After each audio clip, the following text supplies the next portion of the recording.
Not every problem can be solved by the main Justice League team. Sometimes you need the secret Red team. Red Tornado turns his gaze upon the Earth. A global cryogenic devastation has taken place, freezing over the planet and killing off all life. He turns his gaze again, and the world has been overtaken by a planet-wide zombie plague. He turns once more, and the world has been invaded by the forces of apocalypse. Mankind is enslaved, and the world is destroyed in a global catastrophe. Red Tornado lowers his head and sighs. It is the same every time. Every algorithm that he runs shows the end of the world, the total devastation of the planet, and those that are supposed to protect the Earth are the ones that may lead to its end. But Red Tornado shakes his head and looks down at his shattered body. He will protect the world, even if he has to tear himself to pieces to do it. Detroit. The docks are burning. One of the workers coughs as he reaches for his phone. The flames surrounding him.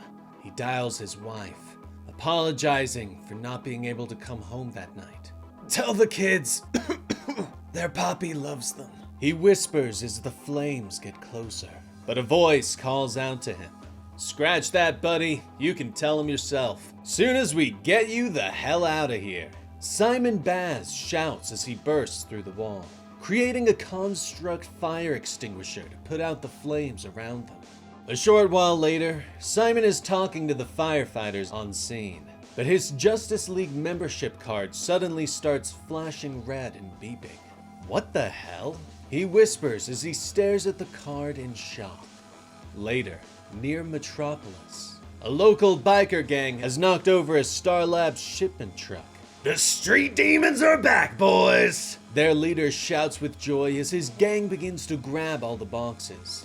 But suddenly, a frigid breeze settles over the scene, freezing the bikers in place as ice begins to form around them. "You guys are committed to the look, huh?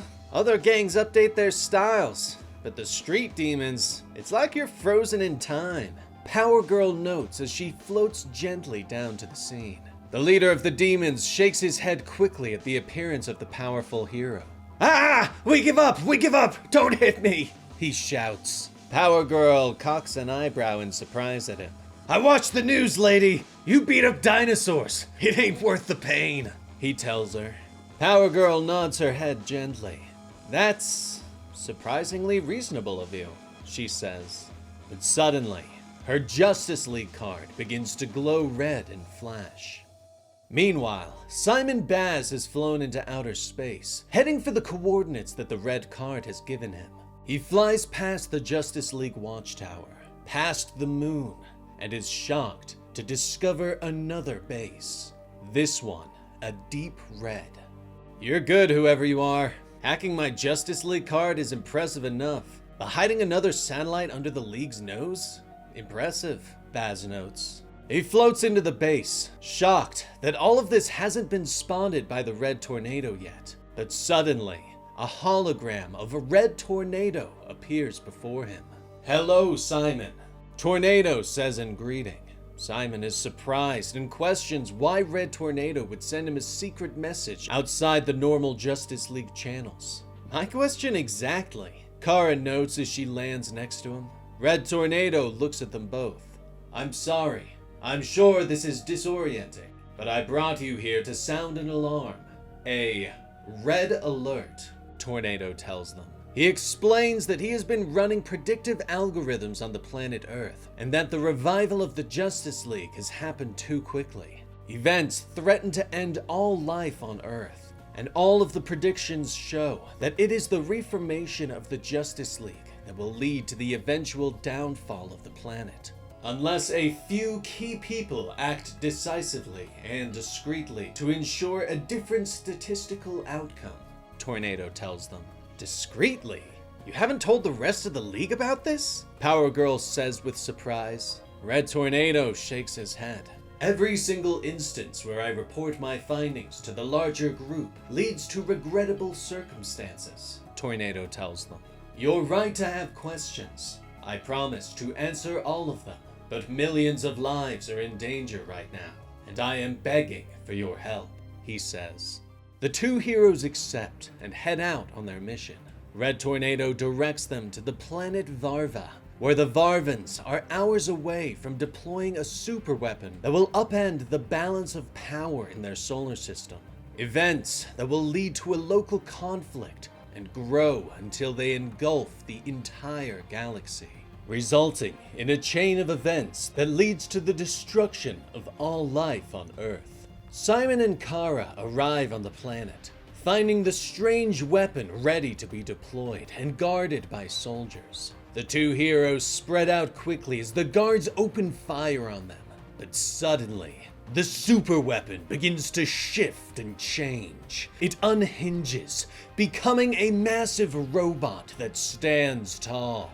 "Defend, defend, defend!" Its speakers blare as it turns its sensors on the heroes. "You gotta be freaking kidding me!" Simon groans. Kara leaps into the sky, blasting the robot with heat vision, but barely scratching its paint. "This thing's got some serious armor," she shouts. But a massive fist sings through the air and slams into her.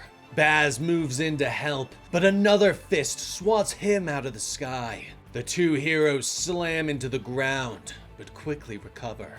We could have coordinated that better," Baz notes as he struggles to his feet. "At least this mission being secret means no one saw that." Kara nods in agreement. The two leap into the sky again, with Baz using his ring to create a belt construct that wraps around the robot, pinning its arms to its sides. "This thing is crazy strong. Not sure how long I can hold it," Baz shouts, sweat breaking across his forehead as he struggles to contain the powerful robot. But Kara is already moving. "Don't worry, you won't have to," she says as she slams into the weapon, hitting it again and again, punching through its armor until she manages to rip the head off. The robot is smoking in moments and collapses to the ground. And that's all she wrote. "Ready to head back?" Baz notes as he lands next to Kara. But Power Girl is scanning the rubble, making sure that the robot can't reactivate itself. "Wait, this can't be right," Kara says as she reaches down. The robot's tank didn't contain fuel or weapons, but chemicals to grow food. She stares in shock as she scoops up a handful of grain. This thing had self-defense systems, but it wasn't a weapon. "It grew food," Kara whispers, turning to Baz in surprise. Baz shakes his head. "What? Red Tornado got it wrong?" he asks. Kara doesn't know, but points out the Red Tornado is not one to usually get his research wrong. You think he did this on purpose? But why would he do that? And why would he lie to us?" Baz asks. "Two very good questions. What do you say we get some answers?" she says softly as the two leap back up into the air. Meanwhile, back on planet Earth, Black Adam watches the two heroes from his throne in Kahndaq. He raises a goblet to his lips and drinks his wine. The Man of Tin has made his move sooner than I expected, which means it is time for Black Adam to enter the fray." And that was the complete story for issue 1 of Justice League Red by Saladin Ahmed. A fun new comic featuring lesser-used heroes on the Justice League. A pretty fun start and an interesting roster to focus on. But what did you think about today's story and the start to this new series? Let me know in the comments below. And if enough interest is shown, we will continue this comic here on the channel. And be sure to like and subscribe to help with the YouTube algorithm and to get notifications for new videos every Monday, Wednesday, and Friday. I'm Dan with Comicstorian, and we will see you next time. Rest in peace, Benny.